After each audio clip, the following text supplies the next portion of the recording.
Welcome everybody to a RadPod breaking news special, and boy, do we have some breaking news.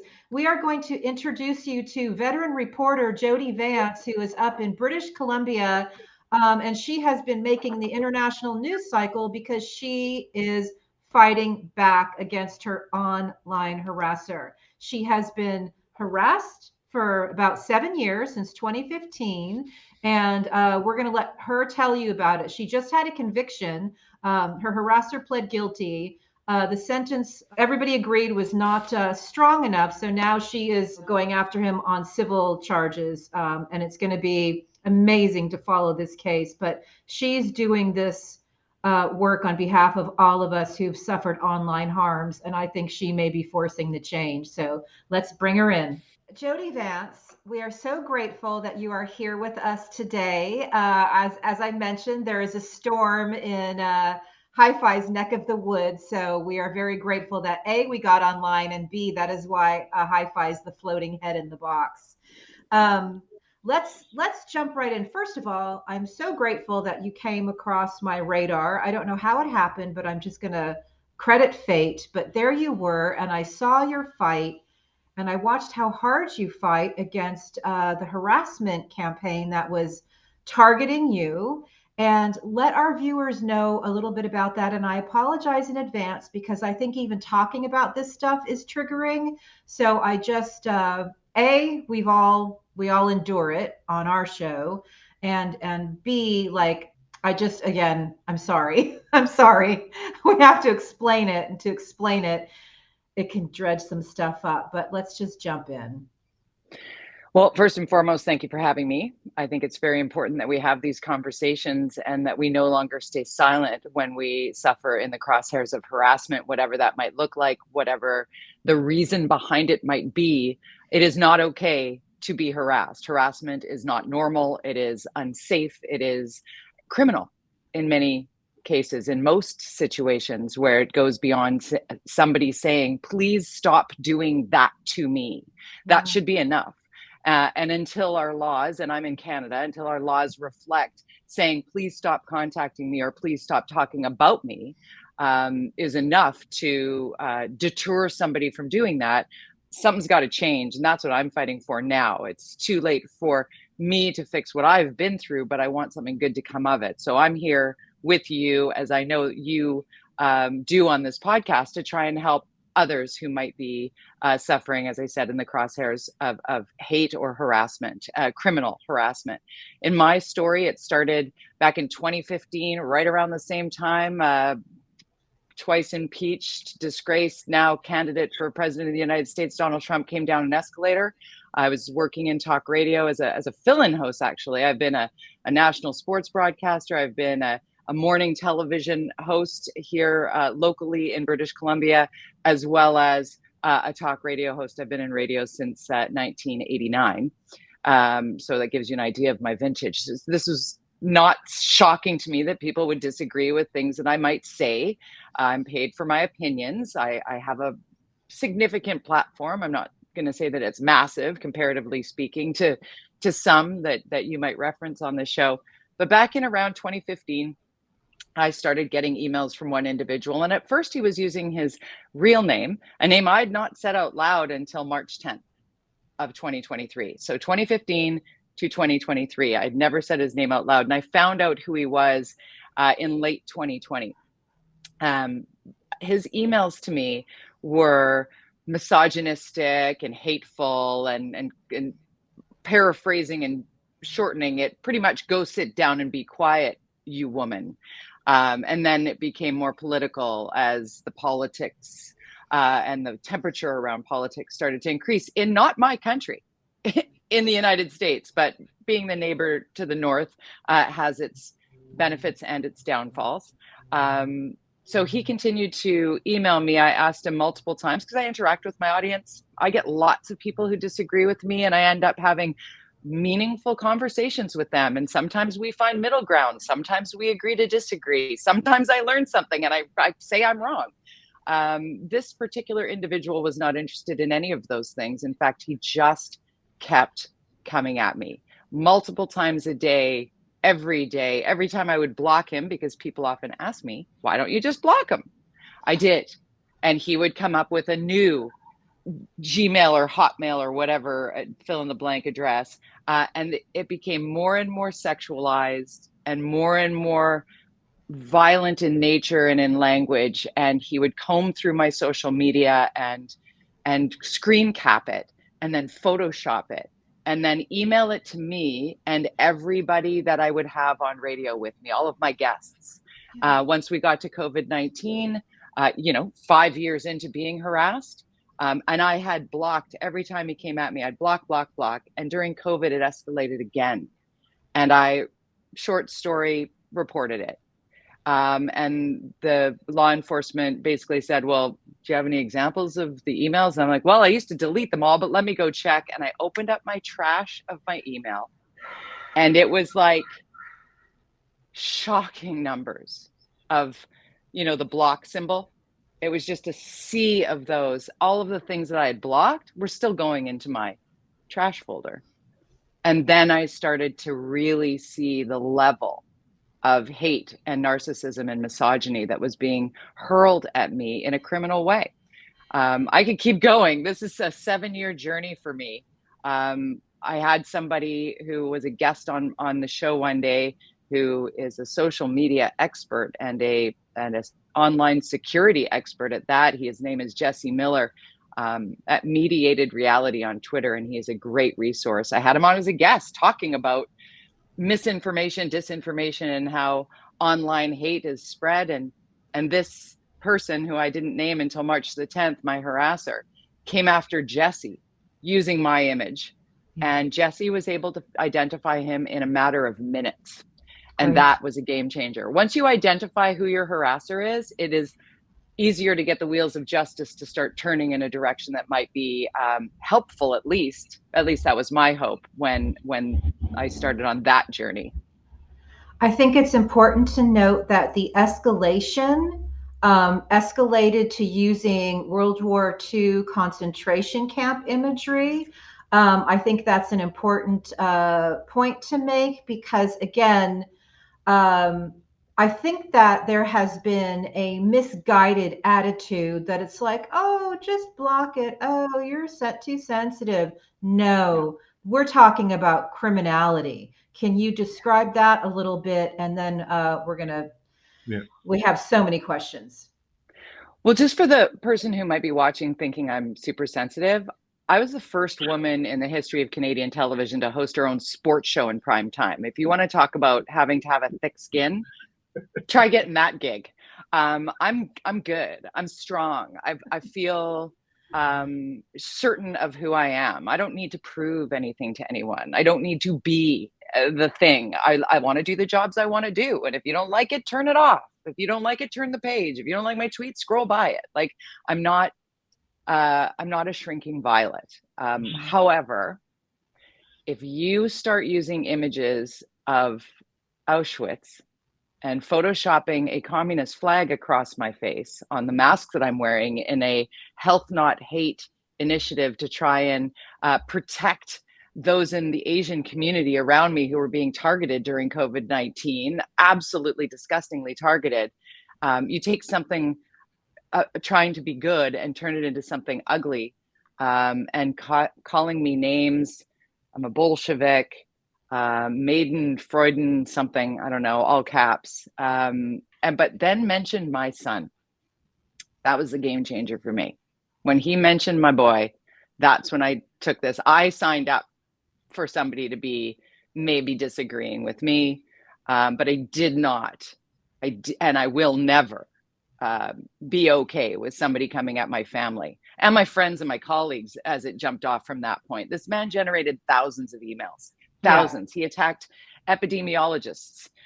Professor Peter Hotez at Texas Children's Hospitals getting emails from this guy with me with a communist flag on my face and pictures of Auschwitz. It's just, it's astounding. It's embarrassing. It's degrading, demeaning. It's wrong, and it's criminal. Absolutely. Now, I know the guys have questions, but I want to say one thing before we open it up to them. There was the thick skin you talk about that I also had in broadcast news, because I would get, vitriolic emails back in the day, and I would neutralize it by kindly responding and Yeah. thanking them for their time, for their thoughts, for paying attention. I would try to look for something I could learn from it. And I diffused almost, I would say, pretty much 100%, and I often made a friend. That was the time before the mass radicalization where people wanted to be heard. When I read what he was sending to you, it's very similar. The parallels are very similar to what I have seen happen to, say, Fred Gutenberg, where they have been radicalized.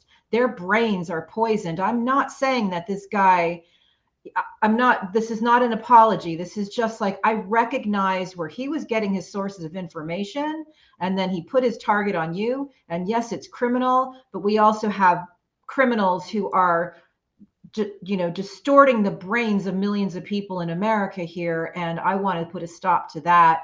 And I just wanted to say that. And then Jim, you go, and then high five. Can I just jump in there real quick? Yeah. Because Yeah. I'm no expert on any of that. So I'm not casting any aspersions on this individual. I've never shared a photo of my harasser. I don't want him to be attacked by a mob of people who want to protect me. There are people who are definitely wanting to protect me. I want him to get counseled, not canceled. The cancel culture that we are seeing that is so prevalent is not helpful to anyone. I really firmly believe that swift and meaningful consequences for those who might harass in any walk of life, coming at anyone, male, female, LGBTQ2 plus, women of color. My goodness, the women of color in journalism in my country are being hatefully attacked. The amount of vitriol, I'd like to focus on deterrence as opposed to pointing a finger at the person who did it to me, because my goal is to move this ball further downfield, sports analogy.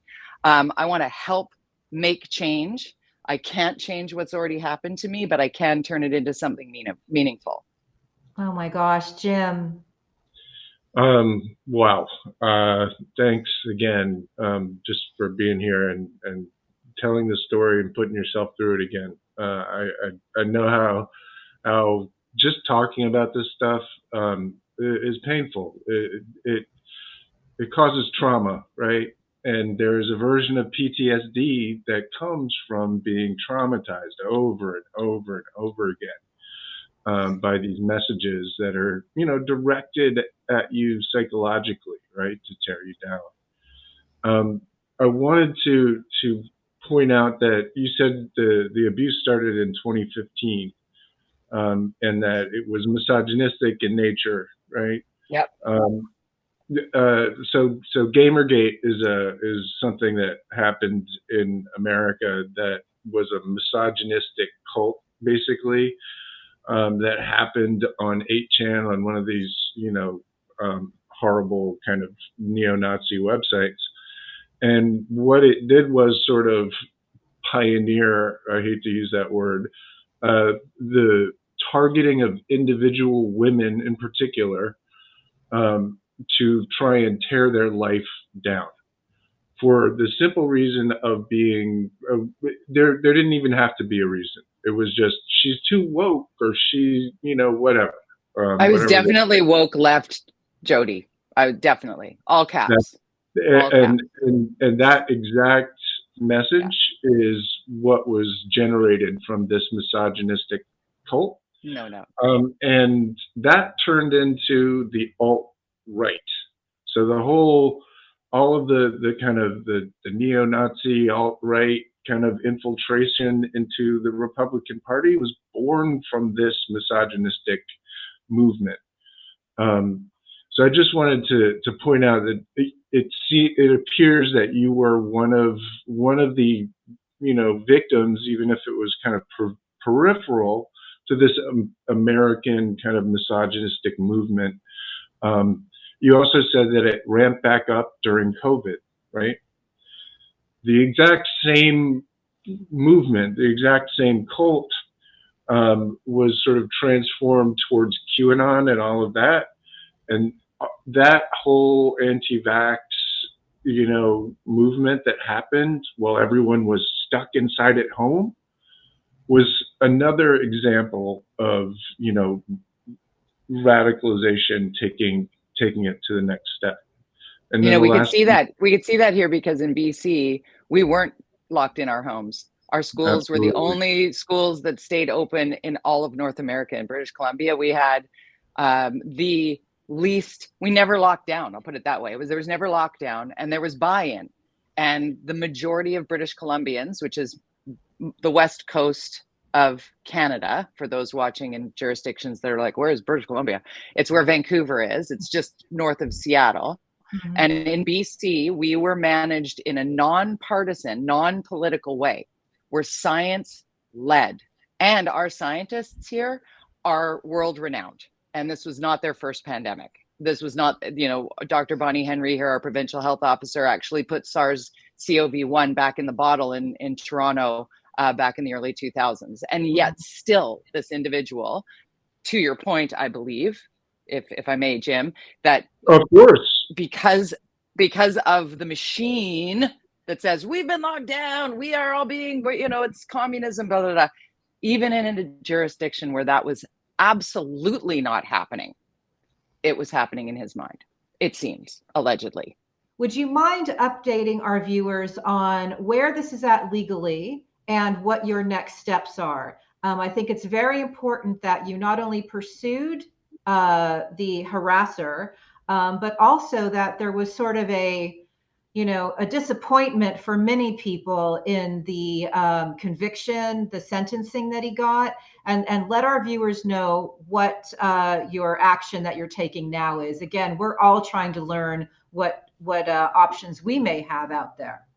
Yeah, it's really an important piece of my story, I think, is the path that I've been on and where it goes from here. In one sense, there was a great deal of closure on March 10th, 2023, because when I went into court, I had been looking forward to that day. My victim impact statement actually starts with today's date is one that I've circled on my calendar for a very, very long time, years. And then I looked at my harasser and I said, I've waited for this because this was the first opportunity to look him in the eye. I wanted that guilty plea. I wanted some consequences, any kind of consequences after 7 years, 5 solid years of online harassment, and then another 2 years to get into a courtroom.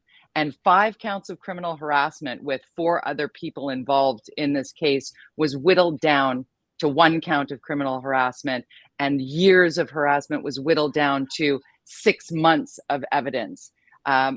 Those reasons I still have yet to learn why it was whittled down so much. I kept being told because in Canada, it is the Crown, not a representative of mine, who brings charges against a perpetrator. And it really felt as though the perpetrator was being protected and the victim had to prove the case, which I think is a broken system. Do I think that everybody who harasses someone deserves to go to jail? Not necessarily, but there must be greater deterrence than a slap on the wrist and please stay away from her. After such a long journey, that's what I got from this guilty plea. He has a 1-year probation. He has to check in with a probation officer. He has to stay away from me. And there are a bunch of conditions. He can't own a firearm for 10 years, which is, I think, a positive. It helps me feel more secure and safe in my own home. I would hide in my home, basically. I was fearful for a very long time from this man, and I feel like his consequences do not reflect that. Hanging his photo in my son's school administrative office so that they could be aware that if he showed up, it was a 911 situation. These are all things that I don't feel were reflected in the sentencing. Now, with that said, he did enter a guilty plea. So that was at least something. And I really wanted to get to that something. After that happened, and many people, because I hadn't talked about it, many people saw this unfold and came to me and said, that's not good enough. And you have a situation here where you should demand better. And I was always going to look at a civil suit where I would be able to bring all of the evidence to the table. I can't really talk about specifics to that because we have just now drawn the line in the sand that a filing is in place.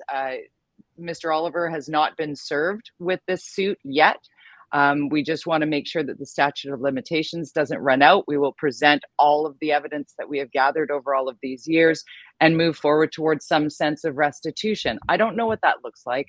I don't need to ruin anybody. What I need is for there to be consequences for what he took from me. And I also would like to see laws changed in my country to find swift and meaningful consequences for those who would harass others. I would like those consequences to be enough of a deterrent to make people think twice about sending that vitriolic note, the first one, that could escalate to something horrifying, as we all well know.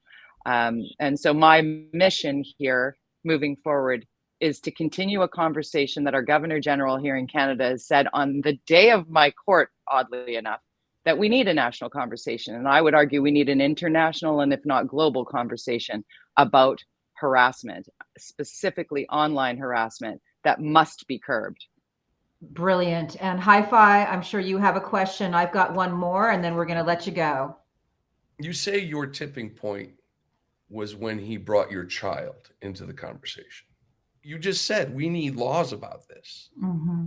How do we protect our families, our kids? My employer was harassed. It should be criminal, and there should be swift and meaningful consequences to somebody who comes at you in that way, like that. It should not be, how do I take that threat to my child that is, as you say, part of the program to troll somebody. It's part of the actual, where are those lessons coming from?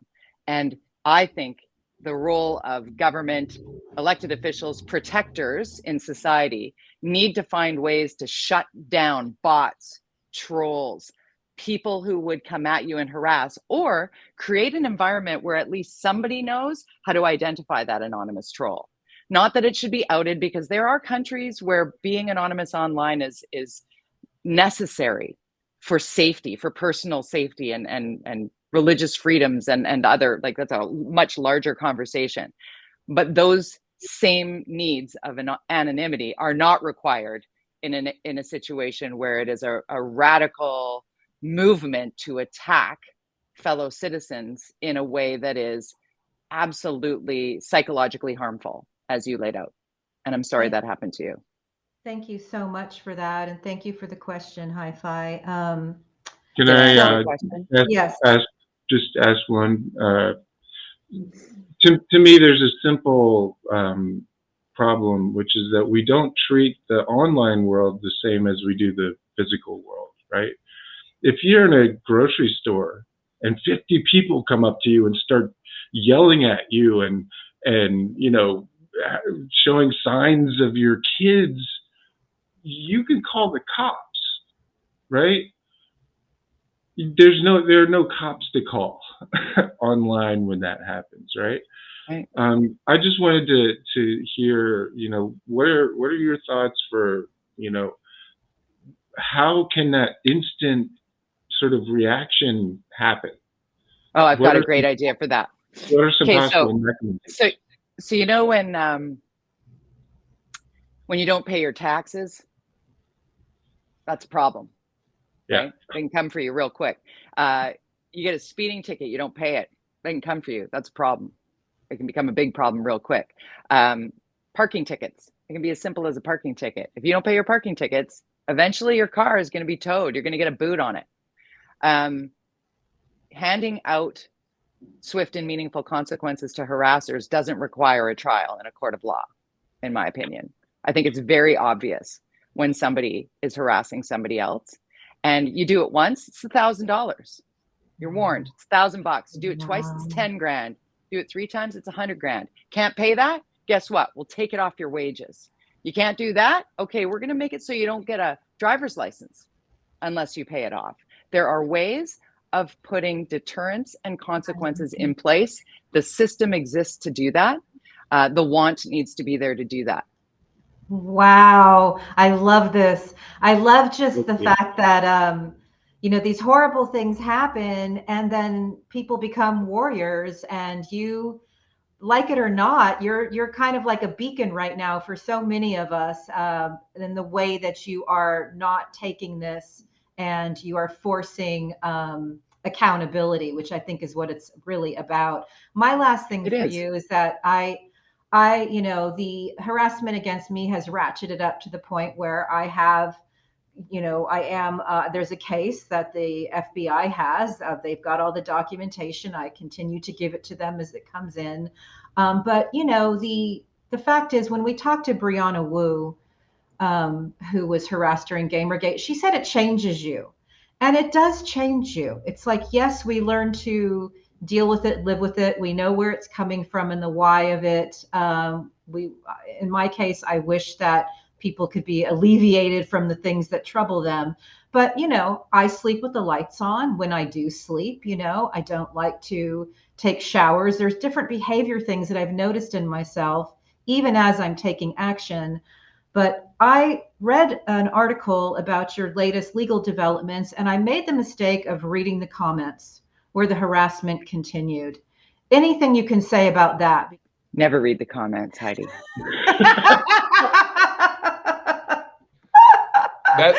that should be on every journalist's wall. I'm getting the t-shirt. Get t-shirts. I'm getting the t-shirt. Never read the comments. I mean, really. As Hi-Fi can attest, the comments are where you try and get people riled up. And I'll tell you this as well. Do you want to know who reads the comments? The police who have your police file. The big thing in my case, in it going to the Crown initially, was how this individual was posting anywhere my name showed up online. It was very obvious, and he posted with his real name, which was quite something, where they were able to point it and say, it wasn't enough that I had hundreds of emails. That's another conversation. But that they could say, and there, and there, and there, and there. And then they started to really investigate and spy on those areas. And they were able to gather an enormous amount of evidence by way of that. So more and more, I think that's an improvement. And we have to talk about the positives here, is that modernizing law enforcement and the ability for people to identify anonymous trolls, for people to identify harassers. We got to stop using the word trolls. It kind of cartoons it a bit. It minimizes well, that's the whole it. Minimizes it. Yeah. So, but with Heidi, with your situation, when you talk about sleeping with the lights on and you talk about being uncomfortable in the shower and what have you, one of the big things that I've done that's helped immensely is I used the offer of victim services counseling, and I've been doing it for years. I have an incredible victim services counselor who has helped me deal with the peaked cortisol in my body and the day in and day out terror that I felt for such a very long time. And when you allow your personal safety to be robbed from you, the harasser wins. And you have to find a way, whatever that looks like, you have to find a way to live your best life. And that's what I'm trying to do. This is not my whole being and my whole life. I do, as I said in my victim impact statement, I'm not scared of him anymore. Brilliant. I'm so glad to hear that. That's a win right there. Any final questions, gentlemen, before we let Jody go? I have one. And first, let me say, you are fucking metal. Thank you for coming in. I'll take that. My kid's a metalhead, man. I'll take that. Rocket. All right. This is off topic from harassment, but I would argue that this is harassment on a national scale. I would like to know, just in a general kind of view, what the average Canadian thinks of the Freedom Convoy. And the reason is I've been fighting back against the harassers and the abusers, and I helped stop $10 million in foreign funding go to the Freedom Convoy. But what does the average Canadian think about the Freedom Convoy and what would happen there in Ottawa? I will tell you this. I do not want to give that movement. I wouldn't put freedom anywhere close to that. That group of people doesn't deserve our attention. And I would say 99.9% 9% of Canada would like our flag back. Oh, brilliant. Damn. Brilliant. Yeah. All right. Well, I want to say on behalf of, all the sane Americans, we are so grateful that you're our northern neighbor. We could not have asked for better. And we apologize for all the spillover from all of our garbage. We're trying so hard to illuminate as much as we can to help people to understand that we can get past this. We can get through all of this. And changes in laws, changes in law enforcement. I love swift and meaningful action. I think that is that's my takeaway. And also, don't read the comments. Never read the comments. Never read the comments. I would leave you with one more thing. I had the opportunity when I lived and worked in Los Angeles for a brief period of time. I had the opportunity to meet Arnold Schwarzenegger when he was doing Kindergarten Cop, and saw him sort of away from the spotlight. And I'm sure all of you have seen the statement he made about speaking to those who were radicalized, speaking to those who have gone down the rabbit hole of hate, and really having a meaningful 7-minute to camera conversation about it's not too late to stop doing that. And I forgive anybody, Hi-Fi, when you told me that you were part of the troll, the harasser, the come at you bro group, and you've pulled yourself out of that, I congratulate you. I celebrate you. And I want to see more people say, you know what? I did that. I'm not perfect. I've made lots of mistakes, but I am here to say, please, let's find a society that can come back to working together. The partisanship and the chaos that is being stoked in the name of power. We just need to come together and try and find a way to pull it back. This is the only life we got, guys. This is it. Yeah, this is it. This is all we know for sure. This here one life. Yeah, well, I think that's perfect. I don't think we could have a better idea than ending with some of that video from Arnold Schwarzenegger. So why don't we let Arnold take us out? Any final things other than just thanking you so much for your time and your bravery and your commitment to justice? Don't give up. If you're a victim of harassment and you think it's just too much of an uphill climb, you might be the prior that the law enforcement might need to actually give consequences to a harasser. You must flag. When they say there are no red flags, be a flag. If it happens to you, plant your flag. Thank you, Jody. You're welcome. Jody's right, and Arnold's right too. I mean, you really only have one life to live, and that's why I gave up trolling. And shit, I never thought I'd agree with Arnold Schwarzenegger.